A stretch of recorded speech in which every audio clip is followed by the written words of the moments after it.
It is January 17th, 2026, and there is a lot of ice out there keeping people inside, making sidewalks unsafe, and that ice can absolutely change what your day looks like. Suddenly, everything comes with a little risk assessment. So today's curiosity: what do we do when we have dogs that are used to being out and free, but we need to stay safe inside?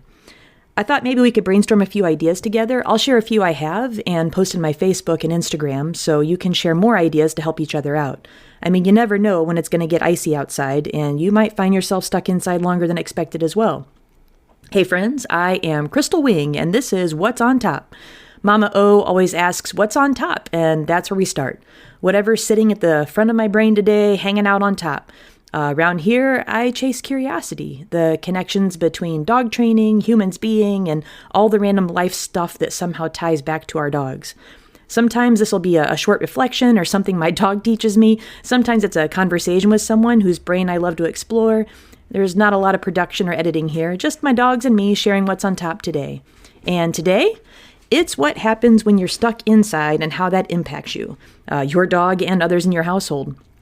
A friend reached out and asked for ideas because she's feeling trapped inside her house, and it's taking a toll on everyone in the house, especially her dogs. They're all getting stir crazy, and so I asked a few friends for ideas and thought I would share it here if it helps anyone else out too. Something I've really embraced and started doing every night since Kim Palermo gave an awesome webinar. It was so good. It's called Free Work. She explained it so well and did a brilliant job of giving lots of video examples. I'm going to try to use some words to paint the picture. What I saw was how she creates an environment. Her dogs could make choices, and she offered different surfaces, different textures, different food presentations, and she gave very little direction. In fact, I don't think she gave any in the examples. She lets the dogs do it, and she focuses on observation. Free work done the way that Kim teaches it is, she called it address behavioral issues, improve sport or conformation structure, create empowerment and confidence, and build happiness into your dog's life. And that's exactly what I saw. And I'm seeing that with my guys. I only have 3 stations set up currently, but I have a short table and I put a doggone floor mat, you know what I'm talking about, like to keep mud off the floors. But I went and put that on this little table that my dad and I built.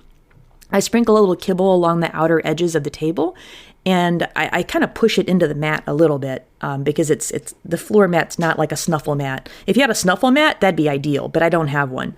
She also had great ideas about using a zip tie to attach it to the surface, because I was picturing the first time I would do this, my dog would just grab the rug and thrash it everywhere.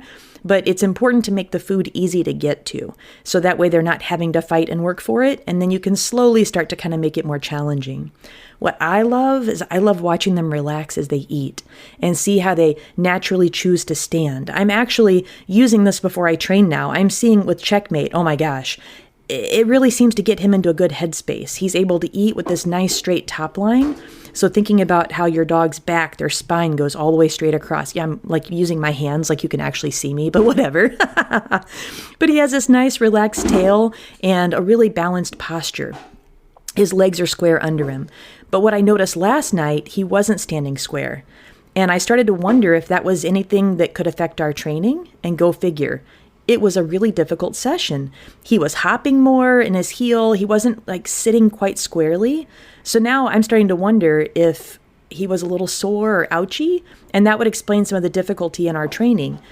But it also made me wonder, I think we often read training struggles as like motivation or attitude, but might it actually be the body? Like he just was not able to get his body and brain to work together, and maybe it was because he was sore. And that also takes me back to the first episode about canometrics. And oh boy, there's been a big impact on my training thinking about that. I'm just so fascinated by all of this. You know what? I'll just make a follow-up episode. I'm getting off topic. All right, so back to this topic. I'm hoping to get a spot. Kim actually has a class in February through FDSA for free work. And I'm hoping to get that spot for UConn, because some things have been surprising me. A Licky Mat station, right? It's got peanut butter or Greek yogurt. That's got to be more attractive, than kibble on a mat.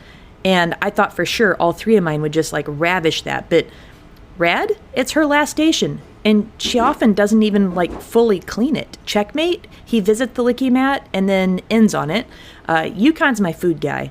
He just doesn't know how to relax yet, and he has the more stiff tail. He's smashing his face into the table. With the towel on the box, I use that for foraging for the kibble. He tends to knock it off, and then he kind of scatter feeds. And then he remembers the licky mat, and he smashes his nose into it, and then it is spotless when he's done. And then he's my Hoover. He like gleans the floor. So that's why I like to start with the Zen of Checkmate, and then I end with Yukon so he can just clean up the whole room. And I know that's not the goal, and that's why I need to take the class. Speaking of this, I also want to pause for a second. I want to send a lot of love to the family and friends of Sarah Fisher. She was the creator of ACE Free Work and Animal-Centered Education, and she recently passed. She impacted an enormous number of dogs and handlers. She taught trainers to slow down and observe more deeply, and free work has been one of the many gifts to this community, and it feels especially important to give a moment of gratitude for her work. So if this is a practice that has helped you and your dog, maybe today is also a day to quietly honor where it came from. I'll give you some advice. If you're new to free work like I am, start simple. A couple of surfaces. A snuffle mat if you've got one. If you don't have one, use a shag rug, a bathroom mat. A lick mat is great. Your goal is food scattered or placed in a way that lets your dog stand naturally and have relaxed eating. I'm just using kibble, but I know Kim talks a lot about the different kinds of food and the importance, but I'm just learning about this stuff myself. And I just see it as a great indoor alternative, just as putting food in a bowl. This is also a great learning opportunity to watch your dog explore surfaces. Watch how they balance their body and have some fun making some food puzzles for your dog. You can use some stuff you already have. And if you're DIY, now you also have something to do when you can't go out. You can make snuffle mats. You're not going to find me doing that. Here's another option. Another way to not get too batty if you're stuck inside, use your voice. Am I the only one that loves to read to my dogs? Okay, I know I'm not. One of my favorite interviews we did when I was on the Canine Detection Collaborative was with my friend Tabitha. She's a canine officer, and she was given a rather powerful German Shepherd, and he was incredible. He definitely didn't have a sense of humor. He was very prepared to make his ancestors very proud of him with his power and presence. I only got a chance to know Bodhi as a senior, and he was a very impressive guy even then. The way that she connected with him was to read the Bible to him. She would sit in the kennel with him and read. And I had been reading to my guys, but kind of as an afterthought. After that interview and listening to her story, it made me even more deliberate in how I sit with my dogs each night and read to them. I'll pet them and try to animate whatever it is that I'm reading. They usually fall asleep on me. I guess I don't blame them. But I think our voice is a very powerful tool that we can use. I also like to talk to my dogs and tell them about my day and tell them what I'm doing. I narrate what's going on, and I make them part of the conversation. I'll ask them questions and look them in the eyes, and, I show them my care. I think our voices are a powerful tool for various ways to communicate, even with our dogs. And I'll challenge you. Try different tones to your voice and see how they respond. I sing the potty song and I squeal for checkmate. Do you know the potty song? Potty, potty, poop, poop, pee, pee, pee. Little girl, wee, wee, wee. I learned that from a friend and I use it every time now. And it's a great cue for them to use the potty. But that little bit of a squeal, checkmate loves that. With Yukon, I use a low tone when I put my forehead to his forehead in this low, like, hey, buddy, I got you. What are you doing? Oh, what a good man. That tone, it just matters so much. So much even more than what I said. I could have been rutabaga, barbo, whatever, making up words, but it's the tone. And especially on days when everyone might be a little raw, use your voice. On days when I don't have a lot to give and I can't think, conditioning is one of the easiest ways for me to show up. I don't have to be creative. It's a pattern, it's a routine. I don't have to be upbeat. I can just do the thing. I can count reps and I can breathe. When we're stuck inside, conditioning gives my dog something predictable to do, and it gives me something steady. I just need something steady to focus on. I'm a big fan of Mari Valgma's movement puzzles.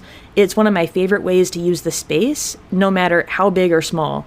And it gives you and your dog something fun to do. It's rhythmic and you can't be wrong. I love that. Every rep ends with a treat. That might honestly be my favorite part. If you've seen them, the basic idea is simple. Your dog moves back and forth between two food locations, and it's after a cue. So my cue is very sophisticated. It's bowl. So bowl means eat the food that I drop in the bowl. So I say bowl, I drop a piece of kibble in the bowl to my right. I say bowl again, I drop food in the bowl to my left. My dog runs in front of me from one bowl to the other. Pretty quickly, they start to anticipate the pattern and they move on their own. It's like a windshield wiper, kind of back and forth, and it's steady and it's predictable. Then you can start layering it. You can add cones to go around, you can add distance, change the difficulty, play with those Ds. You can put down a couch cushion to step on, a tarp, something to step over or onto, and suddenly you've created this little arc of movement using stuff you already own. A lot of times, I'm not using a bowl anymore because I don't want to bend over to drop the food and the food's flying out of the bowl. Maybe I need to get better bowls. I don't know. But the metal ones, they just like plink out of it. So I'm using a rug on either side of me right now in the house, but I'm still giving a marker cue before dropping the food. And I've only taken a webinar from Mari through Finzi Dog Sport Academy. You can probably see a trend with me in webinars. That's just my learning style. You give me a taste of what you're doing and let me run with it. If you've never seen the movement puzzles, just go do a quick search. Mari Valgma, MARIVALGMA, movement puzzle, and see how insanely creative you can get. But the basic idea is there. It lets you get creative with your space and things you already have, and it lets your dog get some movement in, especially if they're more active types or if you need them to be more active and they're laying around on the couch too much. Conditioning in general is such a huge part of what we do with our sport dogs, and I think it's great fun for our pet dogs too. This could be a fabulous time to work on positions. There are 6 of them, because think about it. You've got sit to stand, you've got sit to down, stand to sit. You've got down to stand and down to sit. Each of these are distinctly different behaviors and exercises. Maybe it's a good time to teach crawl or leg weave, push-ups, backing up. There's platforms, pivot work. There's so much cool stuff to do in conditioning. There's just so many options. I had the opportunity to do some online classes with Leslie Ide with Checkmate after his hip replacement, and then Bobby Lyons has helped me with Radish. There's just something really special about having expert eyes on your dog, like right in your own space. So that's another possibility.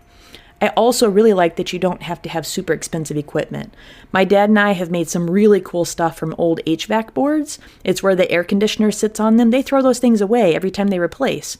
So I have pinned and glued yoga mats to so many things. The sky is the limit. You don't have to go spend a lot of money.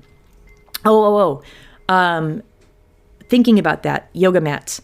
This also applies to free work and for conditioning. Safety, I have to just assume things, but please make sure that you're aware of the footing. When you're doing any fitness or movement with your dog, I don't want them slipping and getting hurt. If your dog can slip, that's not information we want. Ronnie Lejeune had a great point that has always kind of stuck with me. It's like a rule of thumb to see how slick it is. If you're wearing socks, it's too slick. If you can slide around, so can your dog. And if you didn't listen to my first episode about Canometrics, that's a good one to check out too. There's the Penn Vet Working Dog Center, and they have a great conditioning program, and it's absolutely user-friendly. So beginner-friendly, that's what I was looking for. Another point, if you're starting your dog on a conditioning program, I highly recommend to do the same for yourself. There are so many reasons, but one of them, it will make you feel better, but also it builds empathy. When I fall off being consistent and I start back up a day or 2 later, I feel that good sore. And it reminds me that my dog is probably feeling that too.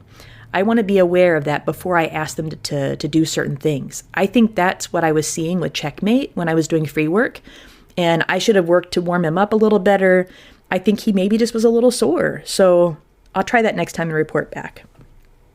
With conditioning and free work, I like to give them the opt-out option at the end, and that encourages some settling. So that takes me to the next idea, which is Kongs, topples, and safe chews. Also, when I'm running low myself, this is where I go. We don't always have to or need to be more or be active all the time. Sometimes we just need something to slow down and chill a bit. I don't always have to have everything figured out, and I rarely do. But my freezer is my friend. It looks like a little bizarre kind of alien landing ship if you're a non-dog person. My radish girl, she can devour one of those red Kongs in minutes. She just shreds it, just in pieces. So I try to get the black ones, but unsupervised, she can tear those apart in about 8 minutes. But when I stuff them full of just fun stuff like yogurt, chicken feet, peanut butter, kibble, carrot, celery, blueberries, just whatever variety of foods, I stuff those in the Kongs and I freeze them. She luckily just goes for the frozen kind of goodness inside of it. They're about $20. The topples are a great solution too.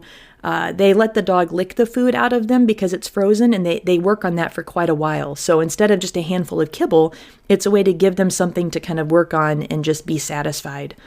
I also used to love, they're called Orbeez, but Radish, man, she just tears those so fast. So I don't blame Orbeez for that. That's a Radish problem. They're a great indoor option because they bounce around and you can put kibbles inside of them and they bounce around and only a few come out at a time. If you don't want to buy toys, I've also cut out apples and I've stuffed them full of random leftover food and whatever they like. I've done the same with small pie pumpkins and squash. It can get a little messy, so I give these on blankets, but I make that same shape and then I stuff them full of other stuff and then I freeze them. But I should note, again, safety. I got to think about that because I don't know who my listener is here. If you're ever in doubt, please consult a vet or do a good search to know which foods are okay for your dogs to eat.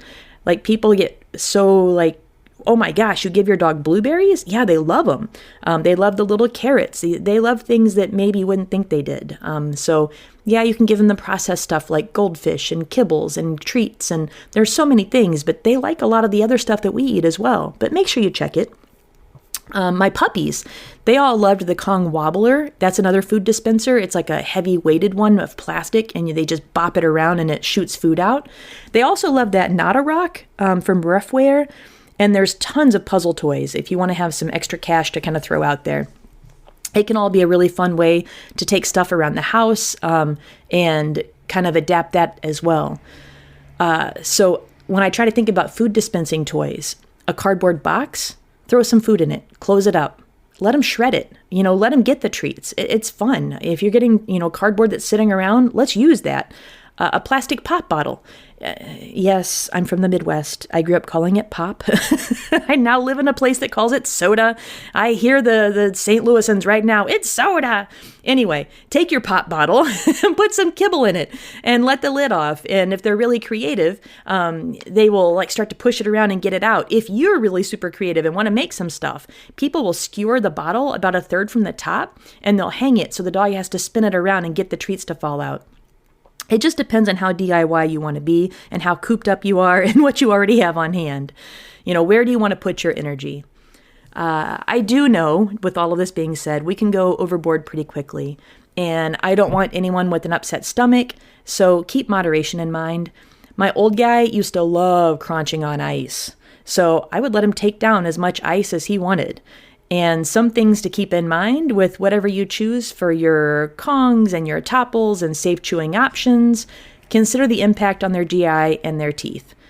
That's why I loved ice so much. They could just chomp away. Things like dried liver, they love that, but guaranteed it's going to give them the runs. So if you can plan ahead, have some pumpkin on hand always. It's the magic thing to firm them up or loosen them up, whichever they need. And think about what frozen veggies and just what other kind of food things you can do. So if you're sheltering in place for whatever reason and trying to figure out how to care for your dogs, you can try some free work. You can use your voice. You can condition. Kongs are a great option. Let's go on. Let's think some more about food. If you want to make it more interactive, treat toss is a great option. That's my next suggestion.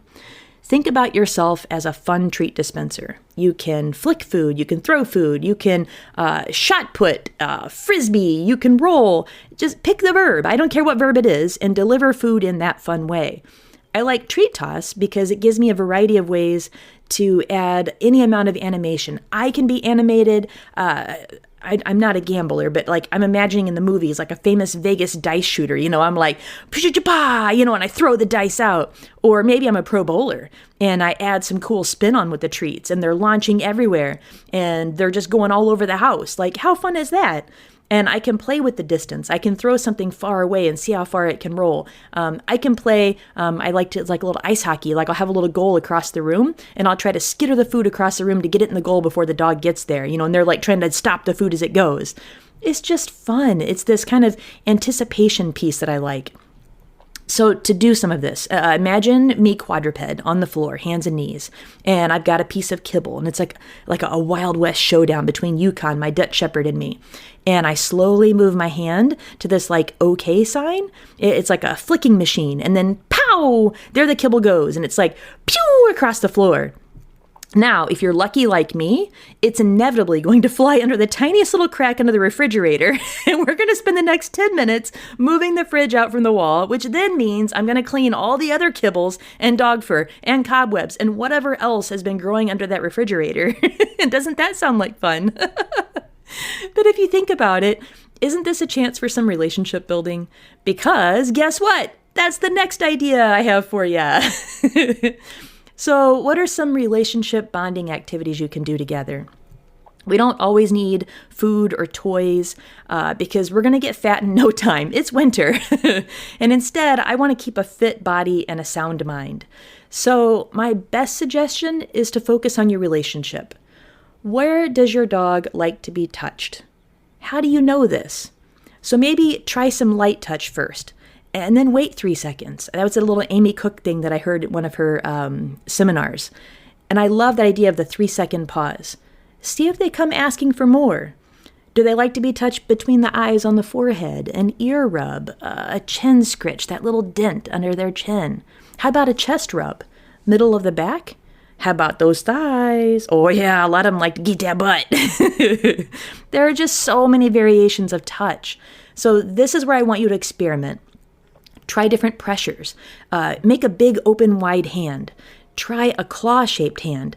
Try your knuckles, a kneading motion with your fingers, a flat palm. How about light pressure? And then try more medium. And then go deep tissue massage. What does your dog seem to like? If they keep coming back for more or they start leaning in, yeah, you're onto something. If they say no thanks and walk away, let them. Honor that no. Take the information, don't get your feelings hurt, but just try something different next time. What happens if you wear gloves or hold a dry washcloth? Maybe you already have a dog grooming brush or a comb.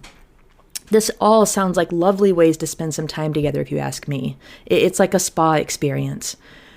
When you're doing this, can you pay attention to your breathing and see if you start taking deep breaths in through your nose and out your mouth? If that starts to impact our dog's breathing? What connection can you make through how you feel and breathe?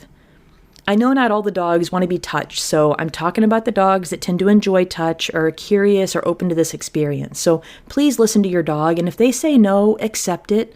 It's no judgment from them. It's not a lack of love. It doesn't mean they don't love you. I'd be one of the dogs that would say, don't ever touch my face. If someone said you could squeeze them with a big hug and deep massage their back, but stay away from their face, would you touch their face? If you would, you're a jerk. Knock it off. I'm just saying, listen to them. They like one thing better than another, and if they don't like it, don't do it. And I also want to stress that connection does not have to look like cuddling. Not every dog likes to cuddle. Just listen. That's my request of you. Another fun relationship game. Have you ever played hide and seek with your dog? I've had people tell me they cannot play hide and seek because their space is too small. Well, maybe you hide their toy then.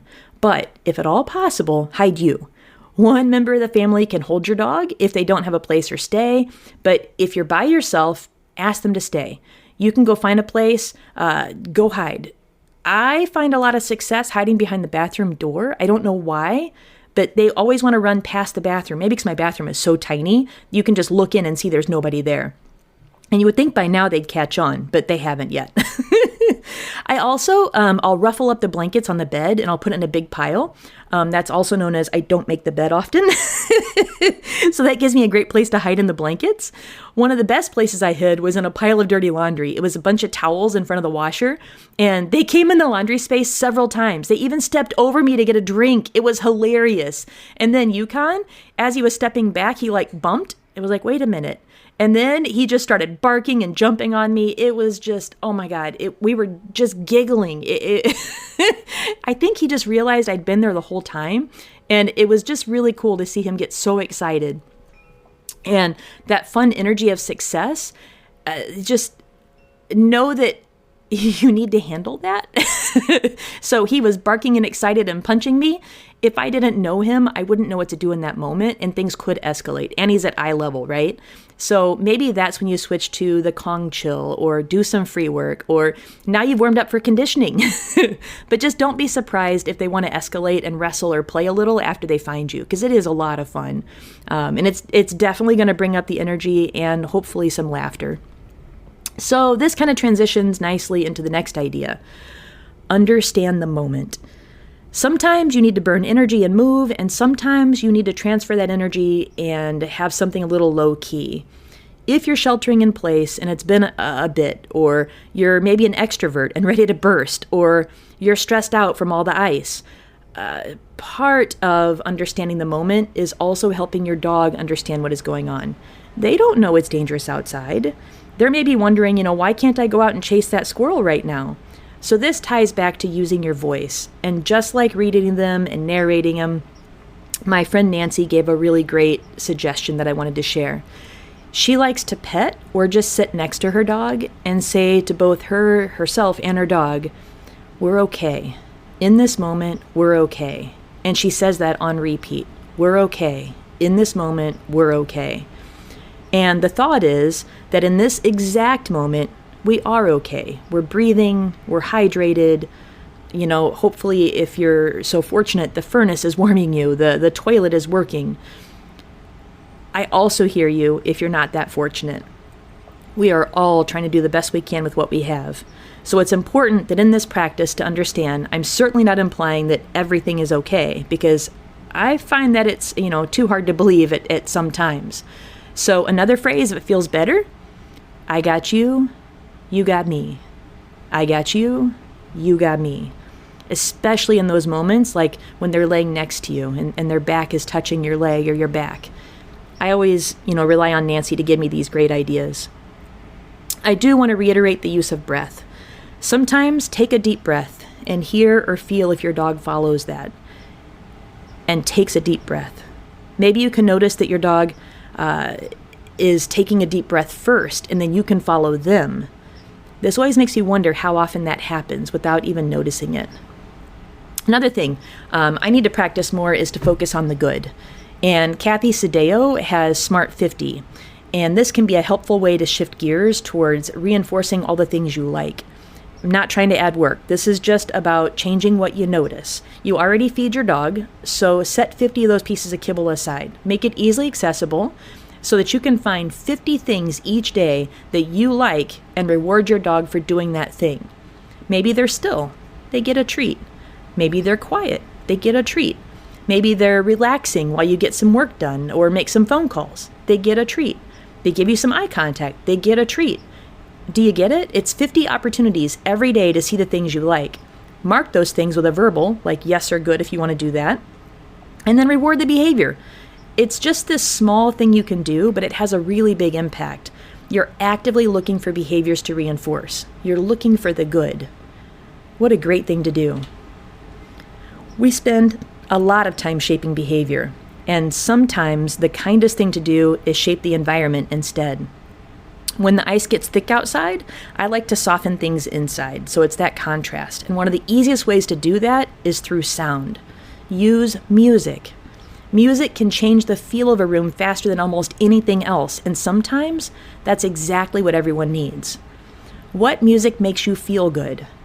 At one of the seminars, I asked students to start with 2 minutes of engagement or play if possible. And one of my favorites, a trainer brought her amazing little Jack Russell and a Bluetooth speaker. And I was like, I was intrigued, right?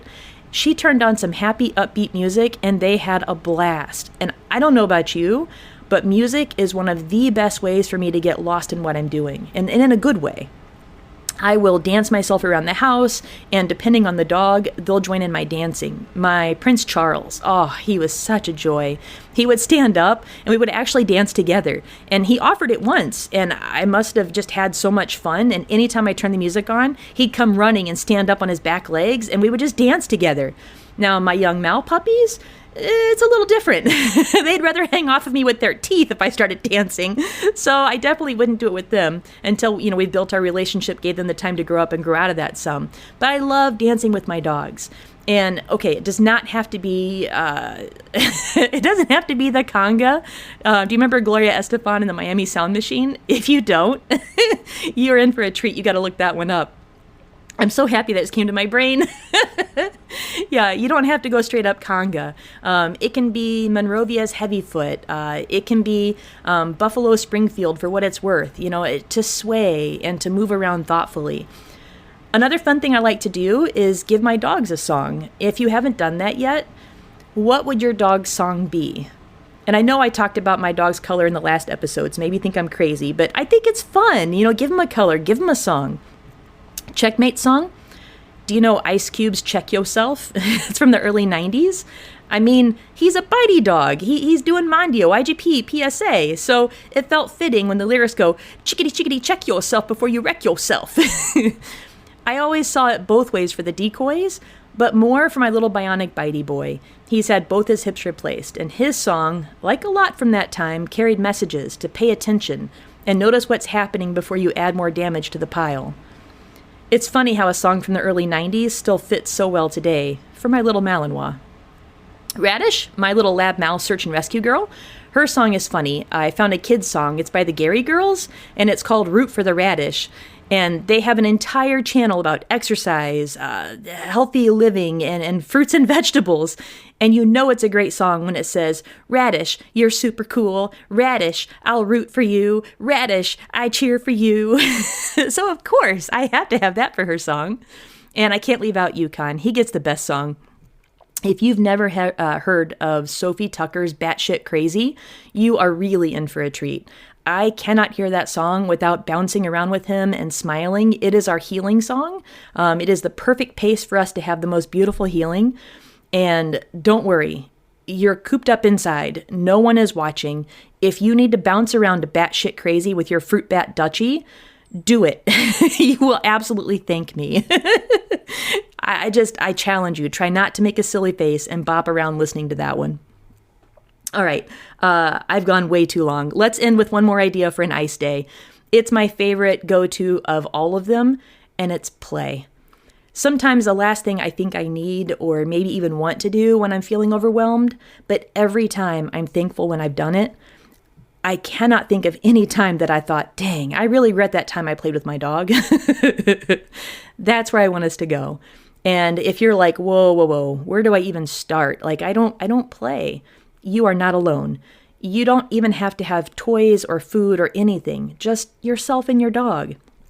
If it's been a while since you've played, here's my best advice. Start by getting on the floor. Ask some questions. What happens if you sit on the floor? What does your dog do? What happens if you lay on your back on the floor? How do they respond? What if you get on your hands and knees and even do a little play bow, like kind of, your hands go forward like a child's pose in Pilates? See what your dog does. Do they come over and interact? How do they interact? Do they rub against you or try to come under your arm and snuggle? Or do they play bow with you? Respond to what they do. Let them make the first move. So if you sit on the floor, see what they do. I like to think move away thoughts, and they're not huge runaway like I'm going to sprint across the house. I'm just talking playful little weight shift away and see how they respond. I think we're so programmed to shake hands or fist bump when meeting someone. We go forward. And if there's a toy involved, we tend to go straight to like shaking the rattle in the baby's face kind of play. But that's not going to be what's most inviting for a puppy or a dog. They can see, and they often prefer chasing things to having things shoved in their space. So when I say playful, I also want you to think about how does that feel in your body? Hopefully you feel yourself kind of wiggle down a little. Unclench your jaw. Take a big breath and exhale. Drop your shoulders from your ears. Try loosening your upper body muscles, including your neck, and kind of loosely dangle your arms for a second. Doesn't even that feel kind of nice? I'm sure that feels more inviting for your dog, for them to want to interact with you. How can you invite your dog into your space? I think that's a great way to start. If they accept that invitation, how do they want to be touched or played with? I can't give you all the answers, especially not in these next few minutes, but they can. Some, they want to stalk and pounce, and others want to chase or be chased, and some love to bite and thrash, and some will go even further and want to take toys to rip all the stuffing out and consume it. This could be a great time to be an observer and see what your dog really enjoys. What kind of player are they? If they do like to chase, you don't have to throw things that will never return. I know that causes a lot of frustration for people. Like, I throw it, it never comes back. So what happens if you tie a long leash to a rag? It doesn't have to be some expensive toy, but you can just toss that out and let them chase it. You can move it around. So don't think that you have to have all the best stuff and spend all the money. I love old towels. I can even start a little tear in the towel, and then when they grab a hold, if it's a dog that loves to thrash and shred, let's go. I'll hold that towel for you while you rip it to pieces. Like, it is so much fun, and I'm going to cheer you on the whole time. So think about how you can become part of that game. I want it to be interactive, and I don't want it to be like a solitaire for my dog. But here's the thing. Some of us have really possessive dogs, and I have a Yukon, and he's super possessive, so he's taught me lots of things to do. And it can feel really defeating because they just want to take the thing and go be by themselves and shred or play or whatever. And for some people, they're like, yay, go entertain yourself. I need my space. I get it. But some things you can do if you want to become interactive in those possessive moments. I love holding a cardboard box. I will help him shred that box. Any pieces that I can hold and it makes it easier for him, he sees me as useful, and I see that as kind of a relationship building. I try to think of a lot of creative ways that I can help him accomplish what feels good to him. I just want to be a part of it. And sometimes it can be a really powerful game of tug.